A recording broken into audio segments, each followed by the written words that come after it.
Governor Cuomo's top aide privately apologized to Democrat lawmakers for withholding the state's nursing home death toll from COVID-19, telling them, quote, "We froze out of fear." That often happens when the House is surrounded by the cops. Because out of fear, if the true numbers would be used against us by federal prosecutors in criminal cases. And this isn't. This was on a Zoom call. This is recorded somewhere. The stunning admission of a cover-up was made by Secretary to the Governor, Melissa DeRosa, during a video conference call Wednesday, in which she said the Cuomo administration had rebuffed a legislative request for the tally in August because right around the same time, Trump turns this into a giant political football. Let me translate what giant political football means in Albany, New York. Giant political football, that means criminal investigation. That means they were concerned about grand juries, target letters, subject letters, indictments. Hard time.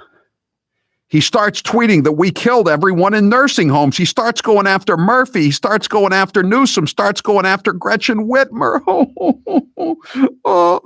He directs the Department of Justice to do an investigation into us, and basically we froze. Come out with your hands up. You have the right to remain silent. He killed 1 out of every 6 nursing home patients in New York State. 1 out of every 6. Charlie Parker only killed 1 out of every 8 in Massachusetts. Grace, are you there? I am here, Howard. Happy Friday. Yes, happy Friday. I want to talk a little bit about this TJ Ducklo story. I did a lot of this during my show today, but I do think it's noteworthy because they finally asked Jen Psaki about it at a press conference, and Caitlin Collins from CNN was actually the person who asked her about it. And as you probably have heard, Howie, they decided not to fire him. Remember how Joe Biden once said that if you ever disrespected someone, you'd be fired? Yeah, I didn't believe that anymore than I believe anything else he said. But this is, Grace, isn't it appropriate that CNN would ask this? Because this is like a Mean Girls high school story. And CNN is the Mean Girls high school network. Well, that is very true. But what I find interesting about Jen Psaki is that she always has to open with how well she knows the press and how well they know her. Mm-hmm. And like, that's something that's going to really endear us to her. Like, oh, I'm such good buddies with you guys. You know me. So listen to this answer. She's asked about this TJ Ducklo thing. For anyone who hasn't been following it, he basically threatened a female reporter who was asking him about his relationship with an Axios reporter. It was her job to cover the White House beat. And she just asked him for, a comment, and he tracked her down, called her up and said, I'll destroy you. And that was the nice part of what he said. I can't say the rest of what he said. No, you can't. You can't. And when I judge these things, I always say, have I ever said anything like that? Would I ever say anything like that? And the answer came back in both cases, no.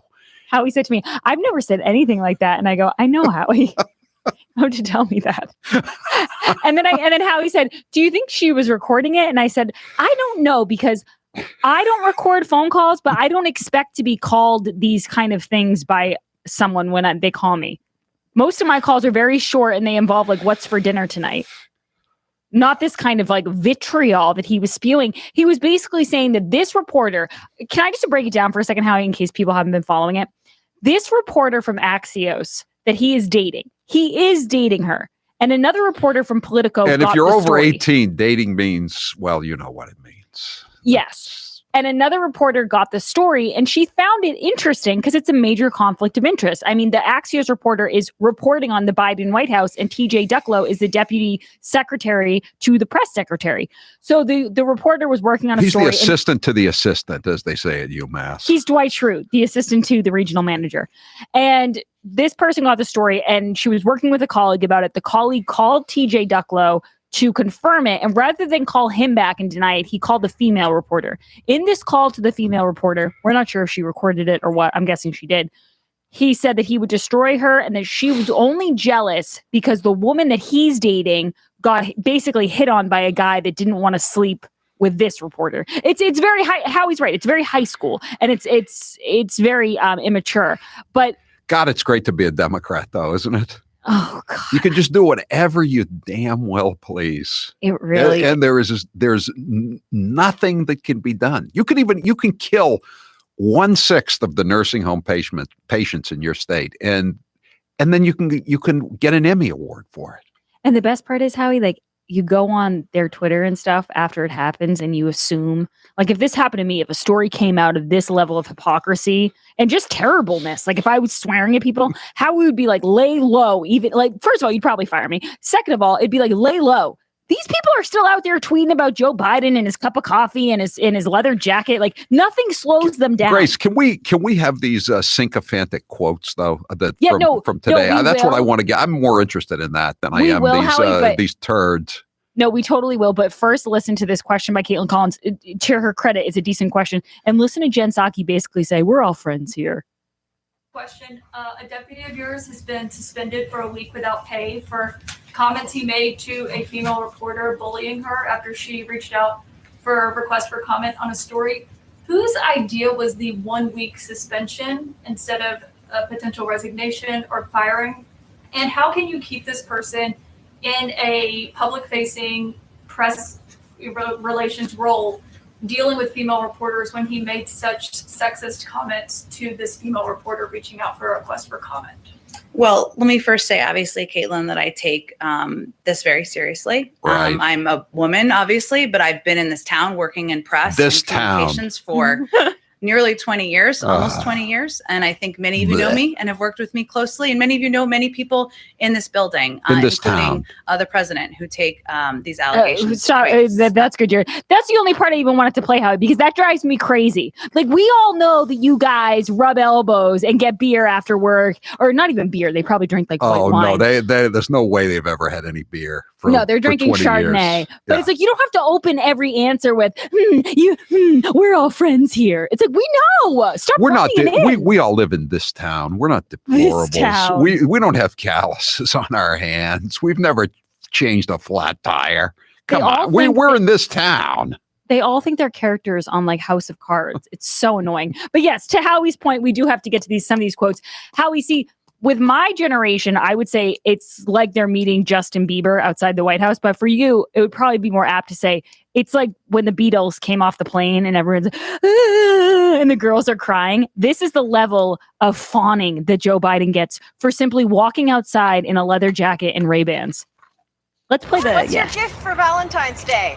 No, that's not Valentine's Day. I'm not telling you. That's Sunday. Valentine's Day is a big day. Jill's favorite day. For real. For real. For real. This is Come on, man. This is not. It's not Valentine's Day yet. You can't give away the surprise. Remember they used to ask Trump that, and he'd be like, she's buying herself something. Like, he would just give an honest answer. He'd be like, I don't know. I don't really have time. She's probably going to buy herself a piece of jewelry. Listen to this. Now, he has a cup of coffee in his hand, and I believe he gave a reporter a cup of coffee, which is, Howie, I have to say, he doesn't answer any questions. He won't tell us how he feels about reopening schools or packing the court or anything of that nature. But if you want a cold, gross cup of coffee, he's your guy. Super spreader. Yes, seriously. Let's hear it. Next time, bring us coffee too. I wasn't sure you'd all be here, but We'll be here. love your dog. We live here. Yeah, thanks. Champ's an old one. He's which one's the old one, President? He's almost 14 years old. Howie, yeah. We love your dog. It's so embarrassing. But you know, the reporters at the Kennedy White House, the Johnson White House, they didn't say, we love your dog. You love your dogs. Which one's the old one? It's so sad. And I said this earlier, but all I can think of when I see Major is just Biden stumbling out of the shower, running for his tail. Yeah. The things that, you know that song, These Eyes Are Crying. These eyes have seen a lot of things. Yeah. That dog's eyes have seen a lot of things. Oh man, let's play the last cut. As long as we're playing these cuts, these are the CNN anchors. These are, again, this is from the Mean Girls network here. But the Mean Girls, they love who would this be, like J-Lo or Katy Perry coming to the high school? Yeah, no, exactly. Okay, cut 3. First Lady Jill Biden and a member of the T-Birds. I'm not sure if that's John Travolta. That's Fonzie. Oh, that is the President of the United States, Joe Biden. They are touring the Valentine's Day display, which I guess was the brainchild of the First Lady. The dogs are there as well. Well, it was a surprise. Let me explain something. This was a surprise that she likes to surprise her husband, the First Lady, on Valentine's Day. They celebrate it much like you do. I know you're observant of Valentine's Day. And so he got surprised by these hearts. Oh my God. Hold on, Howie. I have a lot of thoughts. My number one thought is that is such a strange surprise to have a bunch of cardboard hearts that say unity out in the front lawn. Yeah. And, can you imagine if Trump had done something like, he's doing this while kids are in cages, and then cut to a picture from the Obama administration with the kids in the cage with the actual dates crossed out, to make it look like it was Trump's fault that they were in the cages. My thought first was, though, Grace, my first thought was, I knew Allison Camerata before she lost her mind. I know. I was actually just talking about that with someone the other day. They used to work for her, and I was like, wow. That's amazing. But Howie, I do want to say the scariest part, and this is something I was thinking about, is that if you look at these tweets, like the tweet of Joe Biden and Jill standing on the lawn and he's got the thick leather jacket on, he looks absolutely ridiculous. The scariest part is if you look at the replies from like all these Trump deranged Karens, and all the replies, you're like, it's so refreshing to see a president enjoy his morning cup of coffee. It's like, oh, you people are insufferable. By the way, Howie, I just want to let everybody know that if you are near the 110 Grill in Plymouth, it's a great day to go in, grab a bite to eat, and enter to win the free dinner with Grace. Just by entering for the dinner that's on February 26th, you will get a free copy of Howie's wonderful book, Plug Uglies. It's a great book to read, a lot of pictures, really fun book.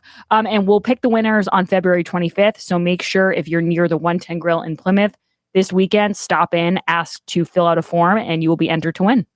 And again, it's a great book, Plug Uglies. It's a scrapbook of Boston organized crime. It's a good way to spend a cold, rotten New England weekend if you weren't able to crawl across the wall into the sunshine state of Florida.